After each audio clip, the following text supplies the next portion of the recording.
There's this thing, this whole idea on YouTube, markets, everything, everywhere, every time, every place called like the marketable personality type. And honestly, if you want to be marketable, I think that's great. But that's just not the way that I've ever run my YouTube channel.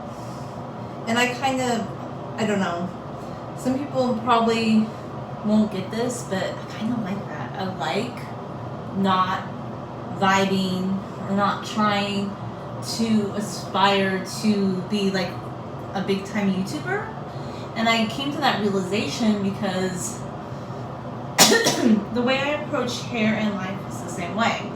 So I kind of wanted to talk about this because I don't think it's a popular topic, especially like with a lot of people. They want, like on YouTube, they want to create content that really resonates with people. And it was a topic that came up a lot when I did live streams with Aya. Like she would always, we kind of saw differently on the whole artist thing, because I've known about like starving artists, okay? I've met artists that are not literally starving, but people who I knew so many of them because I took art classes. I was surrounded by artists. But we kind of saw differently because she would talk about, well, commercially successful artists, and she'd always point that out. And she'd talk about the artists who, like, would sell things that the market wanted. And that's not me. Like, I honestly, like, if I create art, and I think I'm pretty good at it. I'm slowly working on an art project right now. I had no desire to create art that was marketable. And kind of the same thing happened with YouTube and hair content. Like, yeah, I had a viral video, but in general, like, I wasn't setting out to be marketable, okay? And I know, like, a lot of YouTubers do get real sponsorships, but I kind of came to the conclusion, I'm sort of glad I never got them, because I don't know, like, I think it's kind of good to have a personality type that doesn't really fit into the marketable kind, and there's nothing wrong with having a marketable personality type. It's just, I think it's just people, they can't really figure me out. That's the thing, because I'm a lot of different things, and I'm so many different things, and I'm not saying that people that are more marketable or not. It's just, I feel like they have a certain je ne sais quoi, or just a certain way that they relay things that is more relatable. Like, one hashtag that I just never found that resonated with me was relatable, because I just feel like sometimes I don't really want to, like, create relatable content. Like, people that use that hashtag relatable, and this is not to, like, bash people that want to be marketable and have viability, but that's part of the reason I just never bought into the hair content, because with a lot of the hair content,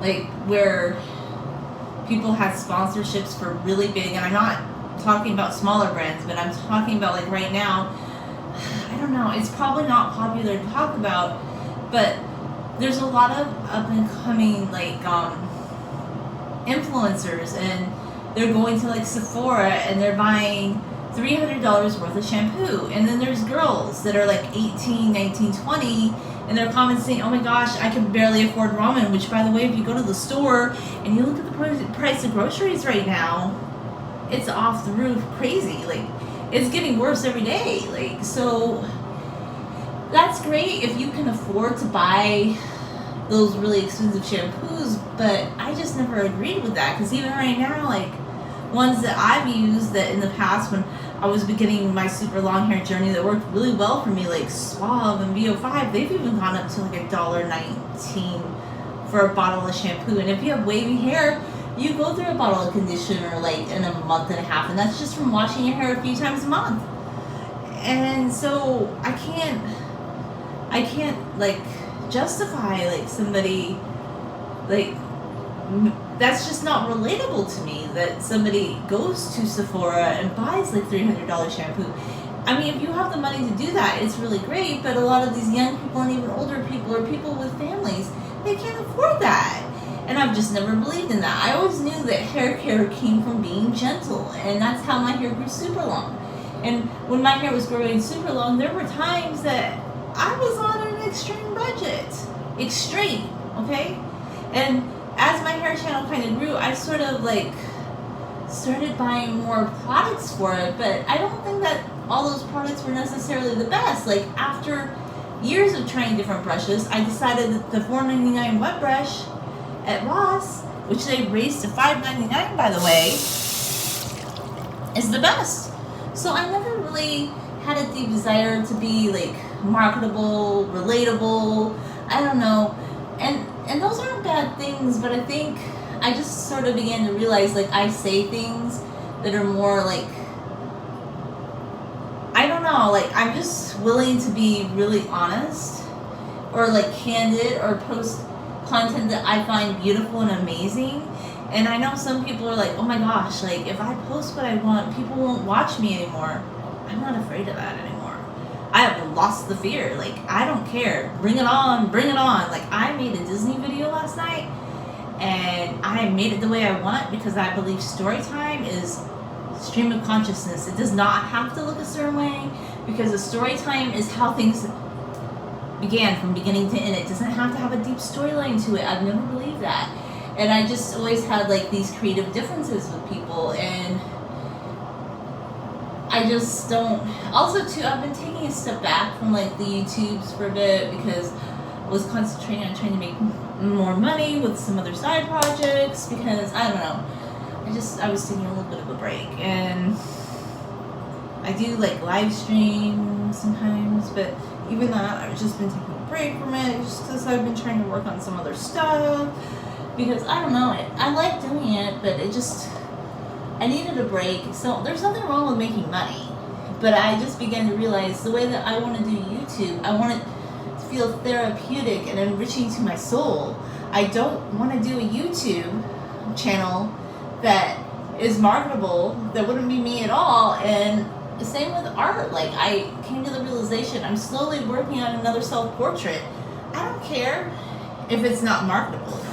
I don't care if it's not a bestseller. I want to spend my life like when I work on art or my YouTube channel or hair in a way that makes me happy. And it's very stream of consciousness, and that's definitely a story because everything in life is a story. It might not look the way that certain videos look, and I've created really artistic videos. I've done that. I've done all that, and I'll do more of it. I mean, I've really done it on my art channel for sure, a lot, with like all sorts of stuff. But do I claim that it's marketable? Do I claim that it appeals to everybody? Actually, I don't really care if it appeals to everybody anymore. I want it to appeal to me and people who care, and not the masses. Not the masses.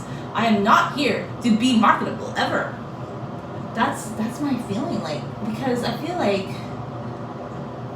I kind of got sick of it. Like I got contacted again by some of those Chinese companies that wanted me to promote hair products, but they weren't paying me at all. And I guess I could have asked for money, but I didn't. I was just getting free products. And then there was one in Florida that was like a spin brush, and a lot of times these products weren't even things that I thought were exactly what they were claiming to be. Like some of them were good.